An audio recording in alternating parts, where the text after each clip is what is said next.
எந்த தசா புத்தி நடந்தாலும் சரி, பாகவதத்தை தினமும் 5 நிமிடமோ 10 நிமிடமோ கேட்டுவிட்டால் வாழ்க்கையிலே எந்த சிக்கலா இருந்தாலும் சரியாக துவங்கிவிடும்.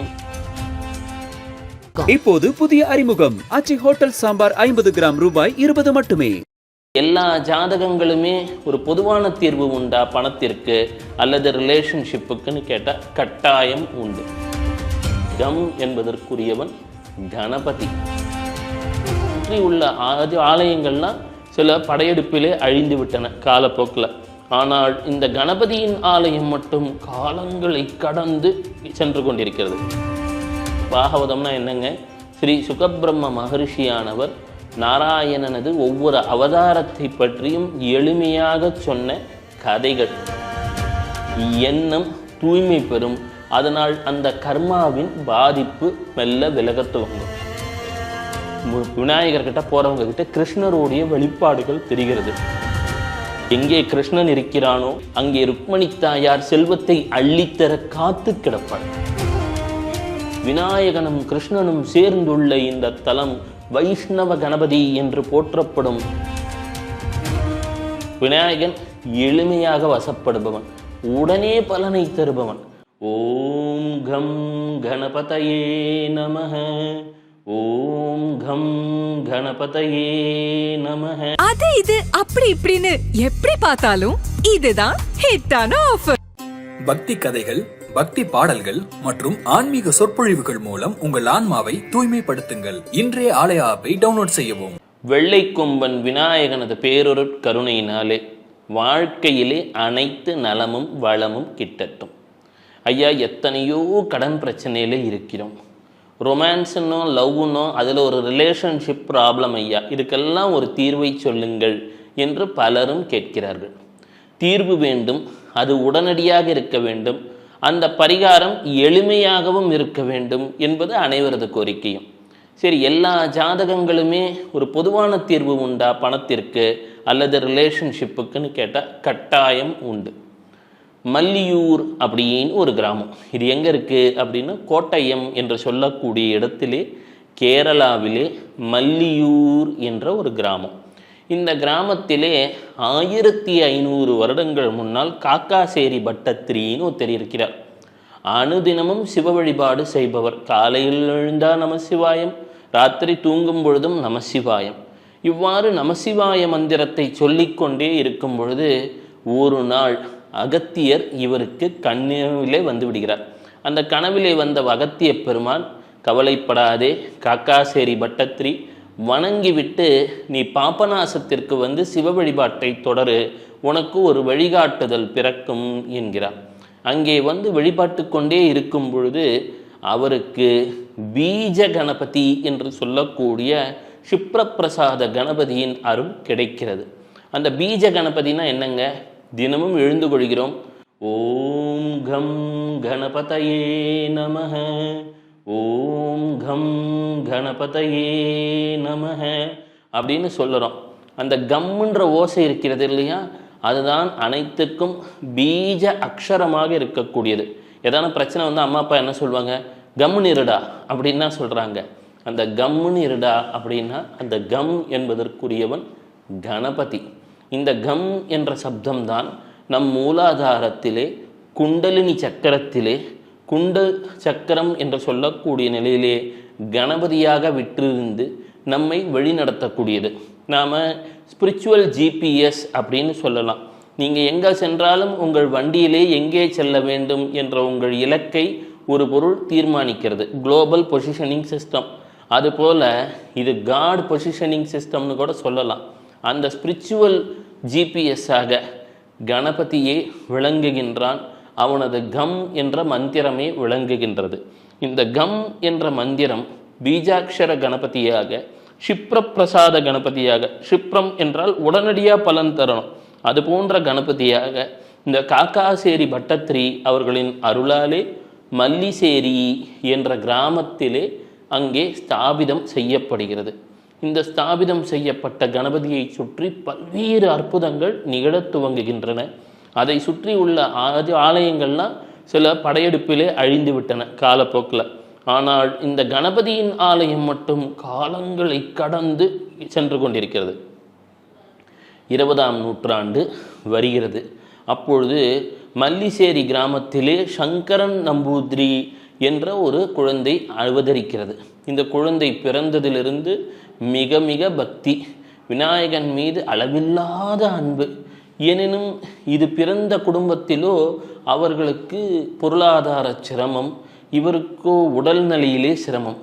எந்த நிலையிலும் கணபதியின் பக்தியை அவர் கைவிடவில்லை. காட்டில் இருக்கிறதுலையே பெரிய விலங்கு என்னன்னா யானை தான். நீங்கள் வேணால் யோசிச்சு பாருங்களேன், யானை ஒரு வழித்தடத்திலே செல்கிறது என்றால் அந்த வழித்தடத்தில் உள்ள எல்லாத்தையும் கிளியர் பண்ணிடும். நீங்கள் காட்டுக்கே அரசன் சிங்கம்னு சொல்லலாம், ஆனால் சிங்கத்தின் காலடி கூட யானையின் காலடியை ஒப்பிடும்போது மிக மிகச் சிறியதாக தான் இருக்கும். அப்போ யானை என்ன செய்கிறது? வெளியில் இருக்கக்கூடிய அனைத்தையும் அகற்றிவிட்டு பின்னால் வரக்கூடிய அனைத்து விலங்குகளுக்கும் ஒரு வழியை ஏற்படுத்தி தருகிறது. அதே போல யானை முகம் கொண்ட கணபதி என்ன செய்கிறார்? முன்னால் செல்கிறோம், வழியை ஏற்படுத்தி தருகிறார், வழியை நீக்குகிறார். அப்போது அந்த விநாயகருடைய வழிபாட்டை கடைபிடித்து கொண்டே இருக்கிறார். எனினும் அந்த வழிபாடுகள் இருந்தாலும் பொருளாதார தட்டுப்பாடும் உடல் பிரச்சனைகளும் சென்று கொண்டே இருக்கிறதே என்று ஒரு நாள் கவலையில் இருக்கும் பொழுது அவரது அம்மா சொல்கிறார், மகனே வருந்தாதே, குருவாயூர் செல், அங்கே ஒரு பெரியவர் இருக்கிறார், அந்த சித்தரிடம் சென்று ஒரு வழிகாட்டுதலை கேள் என்கிறார். அவர் அவ்வாறே குருவாயூர் கோயிலுக்கு செல்கிறார். செல்லும் பொழுது அங்கே ஒரு சித்த புருஷரை காண்கிறார். அவர் இவருக்கு ஒரு வழிகாட்டுதலை தருகிறார். ஸ்ரீ சுகபிரம்ம மகரிஷி அருளிய பாகவதம். நான் அடிக்கடி என் பேட்டிகளில் சொல்வேன், தினமும் பாகவதத்தை கேளுங்க, உடனே பிரச்சனை சரியாகும். எந்த தசாபுத்தி நடந்தாலும் சரி, பாகவதத்தை தினமும் 5 நிமிடமோ 10 நிமிடமோ கேட்டுவிட்டால் வாழ்க்கையிலே எந்த சிக்கலாக இருந்தாலும் சரியாக துவங்கிவிடும். இது எனது சொந்த அனுபவமும் கூட என்று பல்வேறு பேட்டிகளில் சொல்லியிருக்கேன். இவர் என்ன செய்கிறார்? தினமும் பாகவதத்தை படி. நீ எந்த செயலை செய்வதாக இருந்தாலும் இந்த ஒரு செயலை மட்டும் மறந்து விடாதே என்கிறார். மல்லிசேரி நம்பூதிரி தினமும் பாகவதத்தை படிக்கிறார். பாகவதம்னா என்னங்க? ஸ்ரீ சுகபிரம்ம மகரிஷியானவர் நாராயணனது ஒவ்வொரு அவதாரத்தை பற்றியும் எளிமையாக சொன்ன கதைகள். சரி, எப்படி இந்த கதைகள் ஒரு பரிகாரமாக அமையும்? யோசித்து பாருங்களேன். நம் நினைவாற்றல் என்பது விஞ்ஞான ரீதியாக ஸ்டோரி பிளாக்ஸ் என்று சொல்கிறார்கள். நாம் விஞ்ஞான ரீதியாக நம் மூளை இயங்குவதற்கு காரணம் நம்மை சுற்றி உருவான சூழல்களை ஒரு கதையாக நமது மூளை பதிவு செய்து கொள்கிறது. இந்த கதையை வைத்துத்தான் நாம் நமது அனுபவங்களை பெறுகிறோம். தினமும் நீங்கள் தூங்குறீங்க, மறுநாள் காலை எழுந்ததுமே நீங்கள் உங்களை ஒரு பெயரால் அடையாளப்படுத்திக் கொள்கிறீர்கள், உங்களை ஒரு வேலையால் அடையாளப்படுத்திக் கொள்கிறீர்கள், உங்களை சுற்றி தாய், தந்தை, மனைவி, குழந்தை என்ற உறவுகளை அடையாளப்படுத்திக் கொள்கிறீர்கள். இத்தனையும் அடையாளப்படுத்திக் கொள்வதற்கு காரணமாக இருப்பது உங்கள் மூளை தரக்கூடிய ஸ்டோரி பிளாக்ஸ், அதாவது கதைகள் தான்.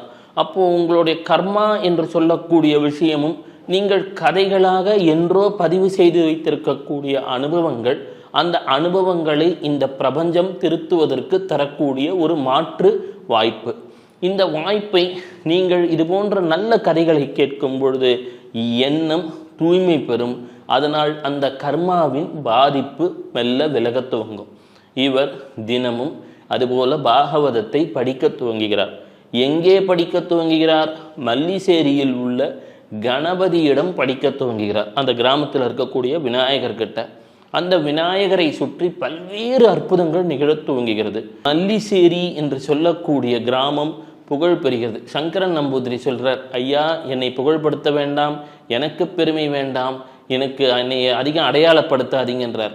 ஒரு விஷயத்தை அடையாளப்படுத்தாதே என்று சொல்லிவிட்டாலே அங்கே பெரும் கூட்டம் கூடிவிடும். ஊரெங்கும் கூட்டம் கூடுகிறது.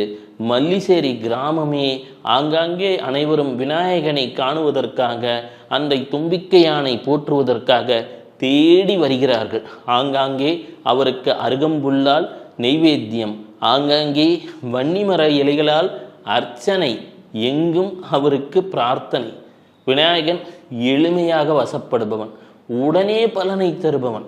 வாழ்க்கையிலே பலருக்கும் முன்னேற்றம், மல்லிசேரி கணபதி தினமும் அங்கே பாகவதம் படிப்பதை நிறுத்தவே இல்லை. 2500 முறை முழுவதுமாக பாகவதத்தை சப்தாகமம் என்ற முறையிலே சொல்லிவிடுகிறார். பல்வேறு சித்துக்கள் கைவரப்பட்டு விட்டன. இதெல்லாம் நடந்ததும் அங்கே விநாயகர்கிட்ட போகிறவங்க கிட்ட கிருஷ்ணருடைய வெளிப்பாடுகள் தெரிகிறது. என்னங்கய்யா அற்புதமாக இருக்குது, விநாயகனை பார்க்க போகிறோம், அங்கே மடியிலே கிருஷ்ணர் இருப்பதாக நாங்கள் உணர்கிறோமே என்றெல்லாம் தேவ பிரசன்னம் என்ற வகையிலே பிரசன்னத்தை பார்க்கிறார்கள். தேவ பிரசன்னத்தில் வருகிறது, ஐயா அந்த விநாயகனது மடியிலே கிருஷ்ணன் குழந்தையாக இங்கே பாகவதம் சொல்வதை கேட்டுக்கொண்டிருக்கிறான். விநாயகனும் அங்கே மகிழ்ந்திருக்கிறான். விநாயகனும் கிருஷ்ணனும் சேர்ந்துள்ள இந்த தலம் வைஷ்ணவ கணபதி என்று போற்றப்படும். இந்த வைஷ்ணவ கணபதியை யார் ஒருவர் நினைத்தாலும் வாழ்க்கையிலே வளம் பெருகும், பொருளாதார நலம் பெருகும், எல்லா நன்மையும் கிடைக்கும்ன்றாங்க. ஐயா எங்களுக்கும் வாழ்க்கையில் நலம் கிடைக்கணும் ஐயா, எங்களால் இனிமே கஷ்டப்பட முடியாது, எங்களால் மாதம் இந்த துன்பத்தை பட முடியாது, மறுநாள் என்ன ஆகுமோ, அடுத்த கணம் என்ன ஆகுமோ, கணவன் மனைவி உறவு பிரிந்து விடுமோ, பொருளாதாரத்தில் சரிந்து விடுவோமோ, வேலையிலே ஒரு பயம் இருக்கிறது, ஜோதிடர் 10ஆம் இடத்திலே ராகு வருவான் என்கிறார், 7.5 சனி ஆரம்பித்து விட்டது என்கிறார்கள், எங்களால் இதுக்கு மேலே அஷ்டமத்துக்கான திசை வந்து விட்டது, எங்களை காப்பாற்ற யாருமே இல்லையா, எங்களுக்கு கை கொடுக்க யாருமே இல்லையா, உறவினர்கள் கேவலப்படுத்துகிறார்களே என்றெல்லாம் நீங்கள் அழுது கொண்டிருக்கிறீர்கள். உங்கள் மனக்குறை எனக்கு புரிகிறது. மல்லியூர் என்று கூகுள் செய்யுங்கள், மல்லியூர் கணபதி என்று கூகுள் செய்யுங்கள், ஒரு புகைப்படம் இருக்கும். அந்த புகைப்படத்தில் விநாயகர் அப்படி உட்கார்ந்திருப்பார். விநாயகரோட கருணை கேட்ட உடனே வியாசனுக்கு மகாபாரதத்தை எழுத தன் கொம்பை உடைத்து எழுத கொடுத்தவர் தருண கணபதி. தருணத்தில் உதவுபவர். அவன் தருணத்தில் உதவினாதான் உங்களை காப்பாற்ற முடியும். அதே போல தருணத்தில் உதவுபவர். அந்த கணபதியை நினைத்து அவரது புகைப்படத்தை தரவிறக்கம் செய்து கொள்ளுங்கள். அருகிலே மடியிலே கிருஷ்ணன் இருப்பான். கிருஷ்ணனோ குழந்தை. எங்கே கிருஷ்ணன் இருக்கிறானோ அங்கே ருக்மணி தாயார் செல்வத்தை அள்ளித்தர காத்து கிடப்பாள். உங்களுக்கு தெரிஞ்ச கிருஷ்ணர் பாட்டை ஒளிபரப்புங்க, உங்களுக்கு தெரிஞ்ச விநாயகர் பாட்டை ஒளிபரப்புங்க. தினமும் கிருஷ்ணா விநாயகா காப்பாத்து, எங்களுக்கு ஒரு பொருளாதார மேன்மையைத்தா, எங்கள் வாழ்க்கையிலே ஒரு வெற்றியைத்தா என்று கேட்க துவங்குங்கள். இந்த புகைப்படத்துக்கு அருகிலே பாகவதம் இருக்கும். உங்களுக்கு எந்த மொழி பிடிக்குமோ, எந்த மொழி புரியுமோ அந்த மொழியிலே பாகவதத்தை அங்கே தினமும் 5 நிமிடம் ஒளிபரப்புங்கள். நான் சொல்லுவதை போல வாழ்க்கை முழுவதும் இறைவனை வழிபட வேண்டும் என்று நான் சொல்லவில்லை. தினமும் ஒரு 10 வினாடி 10 நிமிடம் இறை பிரார்த்தனையை துவங்குங்கள். பெரும் மாற்றம், முன்னேற்றம், ஏற்றம் வந்துவிடும். இது ஏதோ விளையாட்டுக்காக சொல்றேன்னு நினைக்காதீங்க. ஏதோ ஒரு புண்ணியம் இருக்கவே தான் இந்த நிமிடத்திலே நீங்கள் இதை கேட்டுக்கொண்டிருக்கிறீர்கள். மல்லியூர் கணபதி என்று கூகுள் செய்யுங்கள். புகைப்படம் வரும். விநாயகன் இருப்பான், மடியிலே குழந்தை கண்ணன் இருப்பான். தினமும் அவர்களுக்கு தெரிந்த பிரார்த்தனையை செய்யுங்கள். வாழ்க்கை வசந்தமாகும், வளமாகும், நலமாகும். நீங்களே ஒரு 48 நாளுக்கு பிறகு ஐயா எங்கள் வாழ்க்கையில் ஒரு நன்மை வந்து விட்டது, இனி வாழ்க்கையில் மகிழ்ச்சி பொங்குகிறது என்று சொல்லப் போகிறீர்கள். நாங்களும் கேட்கத்தான் போகிறோம். சிவ சிவ. பக்தி கதைகள், பக்தி பாடல்கள் மற்றும் ஆன்மீக சொற்பொழிவுகள் மூலம் உங்கள் ஆன்மாவை தூய்மைப்படுத்துங்கள். இன்றைய ஆலய ஆப்பை டவுன்லோட் செய்யவும். இப்போது புதிய அறிமுகம் ஆச்சி ஹோட்டல் சாம்பார் 50 கிராம் ரூபாய் 20 மட்டுமே. அது இது அப்படி இப்படின்னு எப்படி பார்த்தாலும் இதுதான் ஹிட்டான ஆஃபர்.